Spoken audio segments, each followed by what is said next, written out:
Hello and welcome to the tavern. That's right, the Lich King is on the march and will soon arrive. In our next expansion, the Lich King and his undead army, the Scourge, have laid siege to Silvermoon City, capital of the noble Blood Elves. And Death Knights are coming to Hearthstone. March of the Lich King is Hearthstone's biggest expansion ever. We have a new keyword, a new way to build decks, a new minion type, and lots of cards. Let's get into it.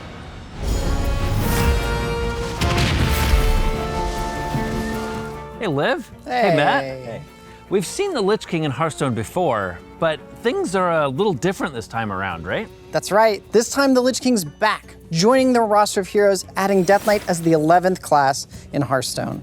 Death Knights are the unliving champions of the Scourge. They fortify themselves with the power of blood, blast their enemies with the chill of frost, and raise the dead with unholy fervor. To get to know the new class, you will follow the journey of Prince Arthas Menethil in an action-packed solo adventure as he goes down the dark path that leads him to becoming a Death Knight, and ultimately the Lich King. This is the greatest Warcraft story ever told, now in Hearthstone. In this prologue, you play as the new Death Knight class, and you'll face down some of Hearthstone's greatest heroes, including Uther, Sylvanas, and Illidan. The prologue will be available to all players for free. After you complete the prologue and become the Lich King, you'll unlock the Death Knight class, which also gives you access to their core set, and it's huge, 32 cards. That's nearly twice the size of the other classes, and will continue to be that large for the future. You'll also get 3 pre-made decks to help you jump right in. Right, we really wanted to make sure that players had the opportunity to try a bunch of different Death Knight strategies on launch. So we also created the Path of Arthas, which is a set of 26 additional Death Knight cards to help you power up your collection. And the Path of Arthas bundle comes with 3 advanced Death Knight decks so that you're battle ready on day 1. Oh, and there's still also an expansion set, so that's another 10 Death Knight cards there too. In total, Death Knight launches with a whopping 68 cards. They have a huge card set with 50% more cards than we launched with Demon Hunter. Death Knights have the most varied gameplay of any class in Hearthstone. Okay, there's a lot of cards. Let's get into their gameplay, and more importantly, see some of these cards. Let's start with the Death Knight hero power. Ghoul Charge. Summon a 1/1 ghoul with charge. It dies at end of turn. Death Knights raise the expendable undead to fight for them. For Death Knights, dying is all part of the game. In fact, it's essential to power up some of your new cards using their new mechanic, corpses. Whenever a friendly minion dies, you add another corpse to the pile. You can see your corpse counter underneath your mana bar. Many Death Knight cards spend those corpses to unlock additional effects. So, you ready to show some cards? Let's do it. All right, here's Army of the Dead. Raise up to 5 corpses as 2/2 ghouls with rush. It doesn't matter what minions died to give you the corpses, they're just a resource to be consumed. If the necromantic harvesting of corpses makes you squeamish, you can think about it like recycling, just with dead things. It can also be used to power some spells. Corpse Explosion is my favorite spell in World of Warcraft, so I'm really excited to bring it to Hearthstone to be the coolest board clear that we've ever made. As long as there's minions on the board and you have corpses, fun never stops. If you have excess corpses but are short on cards, you can use Defrost for some card draw. So there are numerous cards that spend corpses to do all sorts of things. You might have noticed that there's some cards that have little symbols underneath the mana cost. That brings us to the new big topic, runes. There are 3 types of runes, and we brought a friend to the Blizzard campus to help reveal them. I'm here with the fabulous Alliestraszy. Thank you, so excited to be here. We have a new class coming, Death Knight. All right. And Death Knights use runes to specialize their deck. Allie's gonna help us reveal those runes. We have a few challenges lined up for you. You ready to go? I'm super ready. Let's do it. Welcome to our first challenge. We have 5 tons of snow for you. This is real snow. Yeah. Like actually snow. Somewhere in this 5 tons of snow is our first rune. Here are your rune finding tools. Okay. Have at it. Oh my gosh. Whew. This might take me a while. Whew. Take your time, take your time. All right. I'm not very far in, okay. I think I could probably require some assistance. We'll find this rune. We will find this rune. Absolutely. Oh, what'd you find? I found it! Frost. Beautiful. Found the frost rune! All right, let's go get some hot chocolate before the zombies arrive. Wait, zombies? This is your second challenge. What? The rune you're looking for is somewhere in there. Okay, all right. That'd be too easy, so Too easy. yeah. Wish me luck, everyone. Livening up the worms for you. We're livening up the worms. Ready? What does that feel like? Oh my God, wait, what was that? Oh my, okay, I don't know. Oh, okay. I feel like I'm getting closer. Oh God, okay, sorry. Just really dig in there. Oh, wait, hold on. Nope. Find Okay, something? nope. No. It was just dirt. Oh, wait. Oh. What did you got? I found it! I don't know what it looks like because I have a blindfold on. Ooh, an unholy rune.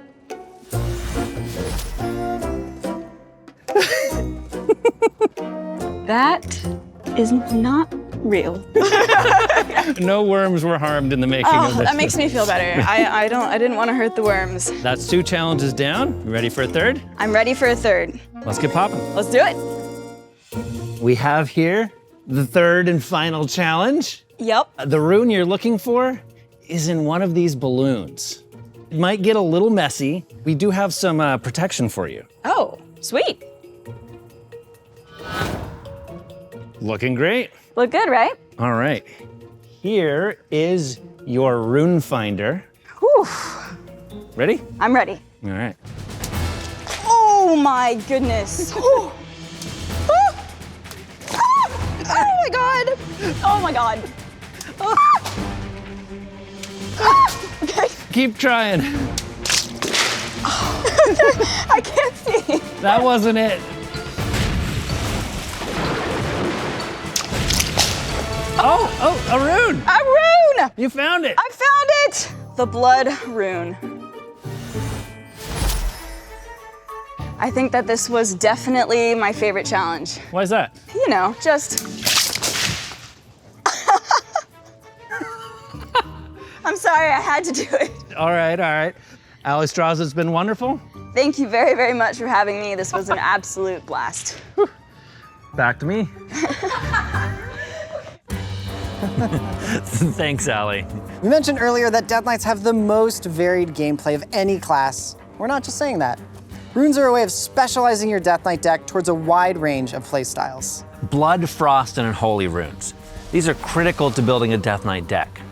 During deck construction, there are 3 rune slots. You can fill them with any combination of Blood, Frost, or Unholy runes to choose how much you want to devote yourself to that playstyle. Your deck's runes control what Death Knight cards you can add to your deck. We wanted to build a new axis for players who liked deck building to give them more depth when constructing decks. If you're someone who prefers to use other people's decks, don't worry. The rune system's gonna feel pretty invisible, so copy-pasting deck codes is gonna feel pretty much the way it was. Since most Death Knight cards have rune requirements on them, runes greatly impact what your deck feels like. Corpse Explosion requires 2 blood runes, so your deck has to have at least 2 blood runes to be able to add Corpse Explosion to your deck. Death Knights can do many incredibly powerful things, but you can't just cherry pick the best cards. The rune system lets you specialize your deck, but in a very flexible way, full of interesting trade-offs. So let's talk about how each specialization of Death Knight plays and what makes them unique. Well, first, Blood Death Knights. Blood Death Knights are big meat bags and incredibly resilient. They drain life force from their opponents and defend with walls of flesh and bone. They have these powerful removal cards, lifesteal, health manipulation, and huge minions, and they control the game. If you want to dip your toe into blood with a single blood rune, you can get big defensive minions. Removal, disruption, all of that's valuable to Blood Death Knights, but it's also powerful to other decks that focus on other runes. Blood Boil is another powerful control tool against wide boards when you're low on health. Both Blood Boil and Corpse Explosion require 2 runes, so they'll define how your deck works, but give you that ability to flex into other runes for that extra versatility. And if you're super excited to dive headfirst into triple blood, then Pyrrhic Blood can give you an extreme effect that increases your max health. Okay, Frosty case. These are my favorite. They slice and dice their way through their opponents in a flurry of cold steel and icy blasts. They utilize direct damage, spell synergies, the Frost spell school, mana manipulation, and of course, some freeze. Here are some single Frost cards. We've got some card draw, some direct damage, mechanics well suited for Frost decks, but also available to decks focused on other runes. These are a couple double Frost cards. Horn of Winter is great for bursting out some combo pieces together. Overseer Frigidara provides some strong synergy for decks that focus on Frost School spells. And here's a triple Frost card, Frostworm's Fury. Only a triple Frost deck can use it, but it can deal damage, freeze the enemy board, and put a threat of your own on the board. And it's a Frost School spell, which matters for many of their synergies. Okay. Last is Unholy. This is my favorite. Unholy Death Knights raise relentless armies of the undead. They flood the board with minions and buff them all. They're also the most adept at generating and using corpses. For just a single Unholy rune, you'll get some powerful options like these. Perfect for Unholy decks, but also attractive to other strategies that might want to generate more corpses. In double Unholy, Battlefield Necromancer's great at keeping you protected with taunt minions. And if you've generated a whole bunch of corpses, Lord Marogar is the ultimate corpse spender, but requires entirely dedicating your runes to Unholy. All right, that covers Blood, Frost, and Unholy, but there's also a few Death Knight cards that require no runes. These tend to be more general purpose cards, generically useful to many decks. Between the Death Knight core set, the Path of Arthas set, and March of the Lich King, there are 68 Death Knight cards entering Standard, including 10 legendaries. 10! Okay, you've seen what the 3 rune types are all about, but how do they fit together to make some sweet decks? Well, I mentioned before that the Path of Arthas bundle comes with 3 pre-made decks to get you started. Well, let's take a look at a couple of those now to help make the rune system clear. The blood deck from Path of Arthas is Blood, Blood, Unholy. Now remember, corpses are a new resource for Death Knights, but control decks don't run a lot of minions, mostly just big ones, so your corpse generation is kinda low. So we'll dip into Unholy for cards like Graveyard Shift, which is a very efficient corpse generator. You get 4 corpses from just 1 card. The Path of Arthas Frost deck is a spicy combo deck. It's triple Frost. Powerful Frost spells for direct damage, mana cheating, and icy combo potential. Matt, you're in for an absolute flurry of ice shards gonna be thrown your way. That's fine. I'll counter with Unholy Frost for Smork from the grave! You'll never be able to clear all my boards, and card draw synergies from Frost will help keep the waves of undead coming. We'll see about that. Oh, and I almost forgot. We keep mentioning undead. Oh yeah, undead. Undead is a new minion type, representing the various forms of dead minions that have been brought back to life. For example, we've got Infected Peasant. That's a living minion. It death rattles into Undead Peasant, undead minion. I mean, it's right there in the name. And Skeletal Sidekick will buff any undead minion. A common phrase you'll see for undead synergies is, if a friendly undead died after your last turn. This new minion type cares about death, so if your opponent cleared your board on their turn, or you traded your minions in on your current turn, cards like Bone Flinger will be active.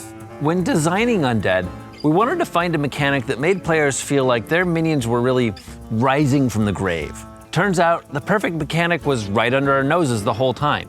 Reborn. Originally from the Saviors of Uldum expansion, Reborn means that the first time a Reborn minion dies, it returns to life with 1 health. Perfect. And so, Reborn is back as an evergreen keyword. And if we've got a minion type that cares about dying, and that uses Reborn, hey, that gives me an idea. We haven't made a Rager lately. Scourge Rager ends up as the 5/1 Rager stat line, but triggers your undead synergies. And it's great value to resurrect, too. We poured over every Hearthstone card we've ever made and added the undead type to hundreds of minions from past sets. But especially with the addition of undead, we kept running into questions like, is this skeletal dragon an undead or a dragon? We concluded the coolest answer would be both. So we've added dual type minions, such as Undead Quillbore from the Barrens, or pirates that happen to be Murlocs, or demons. Or this brand new undead beast, Invincible. The Lich King Steed is a tavern full of stats that's great for undead focused decks. So we've got the Lich King, Death Knights, and Undead. There's still a whole expansion to go over though. Let's grab some friends. Hey friends. Hey. Okay, so let's talk about the new expansion. Our story begins as the Lich King wakes from a long slumber. He sends his undead armies against the cities of Azeroth, kicking off the Second Scourge War, or as World of Warcraft players might call it, Wrath of the Lich King. Hearthstone's latest expansion casts a spotlight on one besieged city, the Blood Elf capital of Silvermoon. Now, along with the Death Knights, half of our classes have allied with the Lich King's undead Scourge, and half with the Blood Elves, right? So here's a rundown of what the Scourge-aligned classes are up to. Warlocks use frightful soul magic, priests have necromancers to raise the dead, shamans are calling forth ancient spirits of the Drakari ice trolls, rogues craft clever concoctions, druids bring forth skittering death, and all of them can take advantage of exciting new undead synergies. There are also numerous undead in neutral, and that'll establish a foundation for undead decks to come. So that is the Scourge, but we've also got lots of Blood Elves. Blood Elves. Silvermoon is the capital city of the Blood Elves, and we had a really wonderful time turning this beautiful, warm, and sunny city into an icy battlefield. Silvermoon City is located in this region called Quel'Thalas, and the Blood Elves will fight to the end for their homeland. So there are 5 major factions of Blood Elves, and each is represented by one of our classes. First up, the Magisters. They are mages, and they're led by the Grand Magister Rometh. They're masters of magic. Next up, the Farstriders, led by Haldron Brightwing. They're resourceful hunters and sling arcane arrows at their foes. I'm really excited for the Blood Knights, a very different sort of paladin. Blood Elves have bent the light to their will by force and are darker and more vengeful than most of the other paladins you've seen before. Blood Matriarch Liadrin, who you also saw in our opening cinematic, commands the Blood Knights. Yeah, and then for Warrior, we've got the Spellbreakers. They're valiant defenders of the city, and they're led by Asvedon the Grand Shield. But Warrior also features a few other extra spicy cards that I'm particularly fired up about.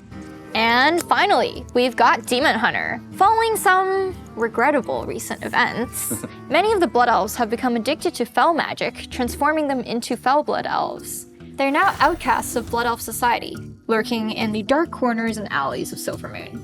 But when the Scourge attack, they unite under the leadership of Felrin the Forgotten to join the fight. That covers the 5 classes, but we've also got many of the denizens of Silvermoon in neutral, including Lothar Throne, the Regent Lord of Quel'Thalas. For a master tactician, this is nothing. But there's something else that unites the Blood Elves, isn't there? There is. We've also got a new keyword for the expansion, used across the Blood Elven classes and neutral. It's called Mana Thirst. Mana Thirst cards do something extra if you have X mana crystals. It doesn't spend that mana. These cards just become more powerful past a certain point in the game. Okay, I have one last card to show you, and this is a special one.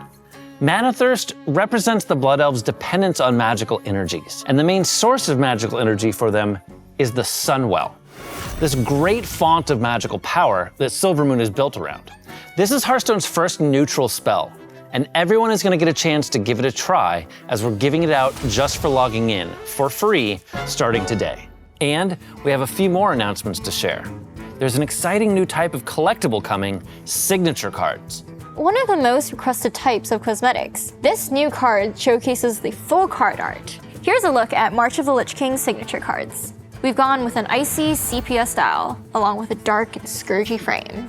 In total, there are 18 signature cosmetic cards for the March of the Lich King, including 15 legendaries. You'll find them in card packs, and they're not craftable. March of the Lich King golden packs have been upgraded to signature golden packs. They have a higher chance of including legendaries and signature cards, and will be available for direct purchase at launch. And here's one more.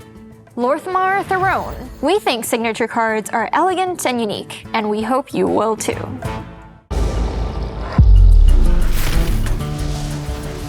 Okay, we're almost done, but we do have one more thing. Cord, got something cool to share? Yeah, let's talk about events. All right, we've had events in Hearthstone, like Midsummer Fire Festival, Noble Garden, and Lunar New Year. What's changing? Well, our events have been delivered mainly through legendary quests, which were great, but we'd like to do more, and to do that, we've created a new event system. Time-limited events now have a dedicated place within the Hearthstone menu, and when an event is active, a wax seal will replace the journal button to let you know something special is going on. When you first enter, you'll be presented with an invitation to join in the festivities with a rundown of the event. There's now a dedicated page of the journal to support new events with quests and rewards. We've kept much of what's fun about Legendary Quests, play the game, complete quests, get cool prizes. But now we present those rewards front and center, paired with awesome art and a little bit of story. And they're placed on a reward track, allowing us to better control content pacing. We're kicking things off with the Knights of Hollow's End event. The Headless Horseman rides north to answer the call of the Lich King. And it's not just quests and rewards from this event. At the same time, the entire Knights of the Frozen Throne set will be added to core, making it free for everyone and back in standard. So you can go play with all the old hero cards. And when does this go live? Right now, Right now. the Knights of Hollow's End event lasts for 2 weeks, and Knights of the Frozen Throne will remain all the way until the launch of March of the Lich King. Now you can catch up on what happened the last time the Lich King visited the tavern in preparation for his permanent return on December 6th.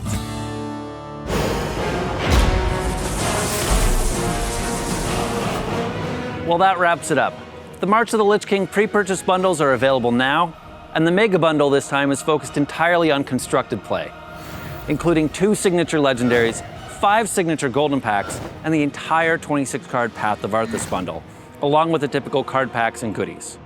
Thank you very much. Don't forget to log in now for your free Sunwell card, and check out Knights of the Frozen Throne cards back in Standard. We can't wait to see you in Silvermoon.